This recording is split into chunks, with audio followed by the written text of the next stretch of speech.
بسم الله الرحمن الرحيم. ان شاء الله هنحل اسئله على درس الخصائص الفيزيائيه للتيار الكهربي اللي هو اول درس في الوحده الثانيه علوم تالتة اعدادي ترم تاني. السؤال الاول: صوب ما تحته خط. رقم 1: الفولت هو الشحنه المنقوله بتيار ثابت شدته 1 امبير في الثانيه الواحده. هو الشحنه المنقوله بتيار ثابت شدته 1 امبير في الثانيه الواحده. ده تعريف الكولوم مش الفولت. طيب رقم 2: وحدة قياس الشحنة الكهربية هي الفولت. لا، ده الكولوم. طيب رقم 3: يعتمد انتقال الشحنة الكهربية بين موصلين على شدة تيار الموصلين، مش على شدة. امتى تنتقل الشحنات الكهربية بين موصلين؟ عند وجود فرق في الجهد بينهما. السؤال اللي بعد كده: إذا كان مقدار الشغل المبذول لنقل شحنة كهربية مقدارها 300 كولوم بين نقطتين يساوي 33,300، فإن فرق الجهد بين النقطتين يساوي 222 فولت. مديني ايه؟ كأنها مسألة. مديني كاف اللي هي كمية الكهربية، ومديني الشغل المبذول 33,300، وعاوز فرق الجهد. جيم هيساوي شغ على كاف. شغ 33,300 وكاف ب300، نقسمهم عادي هتطلع 111 فولت. طيب رقم 5: يوصل الأميتر في الدائرة الكهربية على التوازي. هو الأميتر بيتوصل على التوازي؟ لا، ده الفولتميتر هو اللي بيتوصل على التوازي. طيب بعد كده: وحدة قياس القوة الدفعة الكهربية هي الكولوم. لا، ده مش الكولوم، ده الفولت. وحدة قياس القوة الدفعة الكهربية هي الفولت زي وحدة قياس فرق الجهد. طيب رقم 7: يستخدم الأميتر في تغيير قيمة المقاومة الكهربية.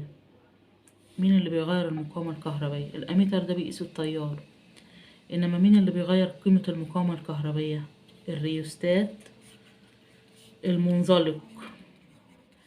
طيب رقم 8: مقاومة الموصل الذي يسري فيه تيار كهربي شدته 1 أمبير عندما يكون فرق الجهد بين طرفيه 1 فولت هي 10 أوم.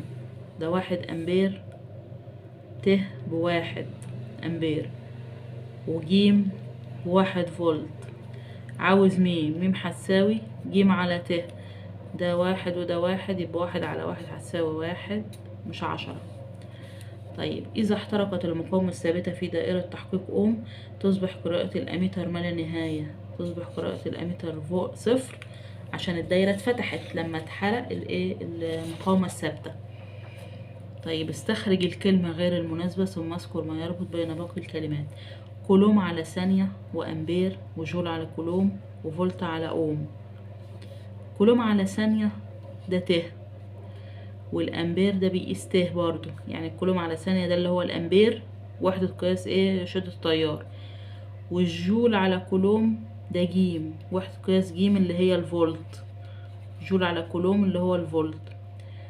وفولت على أوم اللي هي وحدة قياس ت اللي هي الأمبير.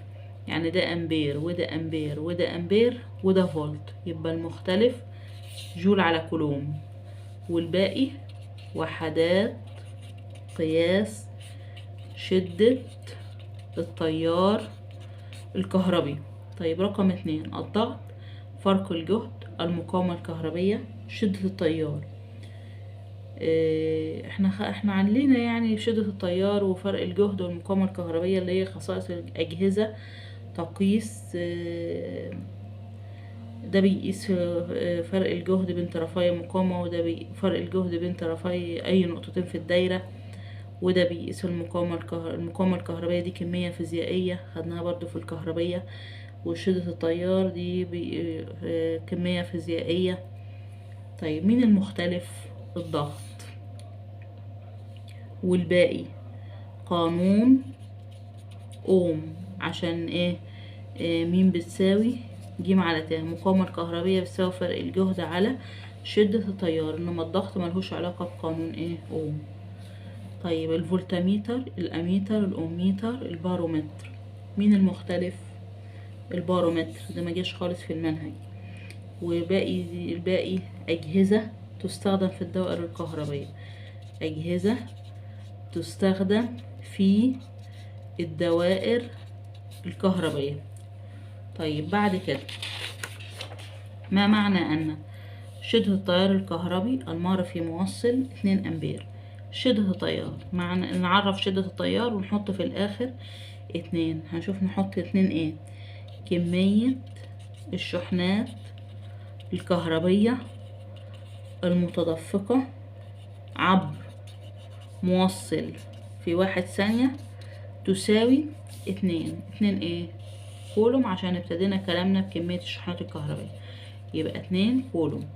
طيب رقم 2، كمية الشحنة الكهربية المتدفقة عبر مقطع من موصل في زمن قدر 1 ثانية تساوي 5 كولوم. مديني زين ب1 ثانية وكاف ب5 كولوم، يبقى مين اللي بيربط بين الكاف والزين؟ ت بتساوي كاف على زين هتساوي 5 على 1 هتساوي 5 أمبير. يعني معنى ذلك أن شدة التيار الكهربي بتساوي 5 أمبير. طيب بعد كده، فرق الجهد بين طرفي موصل 5 فولت. معنى ذلك نعرف فرق الجهد ونحط في الآخر 5.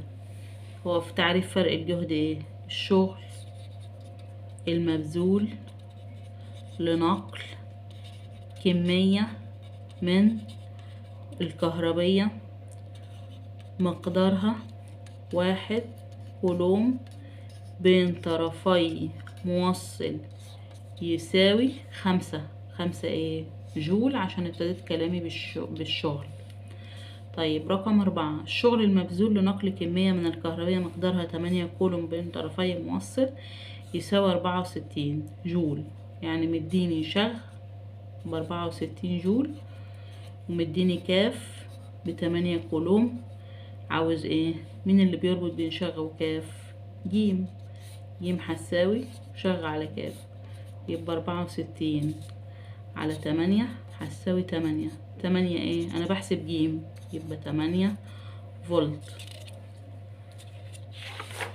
طيب رقم 5، القوة الدافعة الكهربية لعمود كهربي 1.5 فولت. معنى ذلك ان فرق الجهد بين طرفي العمود الكهربي، بيقول لي قوة الدفعة ده لما بتكون الدايرة الكهربية مفتوحة ما بين طرفي العمود الكهربي، عندما تكون الدايرة الكهربية مفتوحة يساوي 1.5 فولت.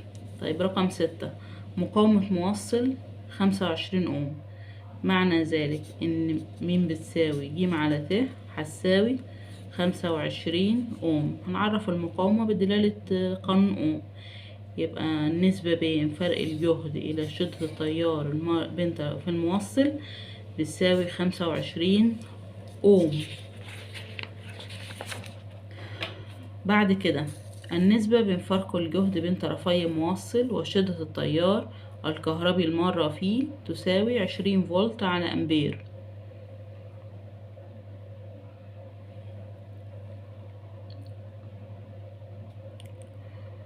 النسبة بين ج لت، يبقى معنى ذلك ايه؟ ميم هتساوي 20 اوم او 20 فولت على أمبير. ما هو الأوم بيكافئ فولت على أمبير، عشان مين بتساوي ج على ت، يبقى المقاومة بتساوي 20 أوم. طيب رقم 8، موصل كهربي فرق الجهد بين طرفيه 15 فولت ويمر فيه تيار شدته 3 أمبير. مديني ج ب15 ومديني ت ب3. ايه اللي بيربط بين ج وت؟ مين بتساوي ج على ت، يبقى ج 15 وت 3 هتساوي 5 اوم. بعد كده، شدة التيار الكهربي المار في موصل مقاومته 400 اوم تساوي 5/10 امبير.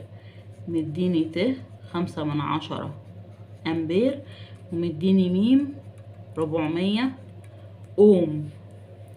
هنجيب ج هتساوي ميم في ت، يبقى 400 في نص هتساوي 200 فولت. طيب رقم 10، فرق الجهد بين طرفي موصل مقاومته 2 اوم يساوي 4 اوم، 4 فولت.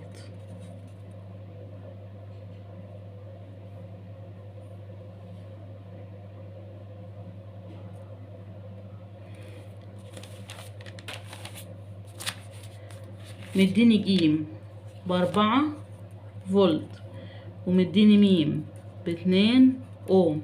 هنحسب ت هتساوي جيم على ميم، جيم ب4 وميم ب2 هتساوي 2 امبير. ده تطبيق على قانون اوم.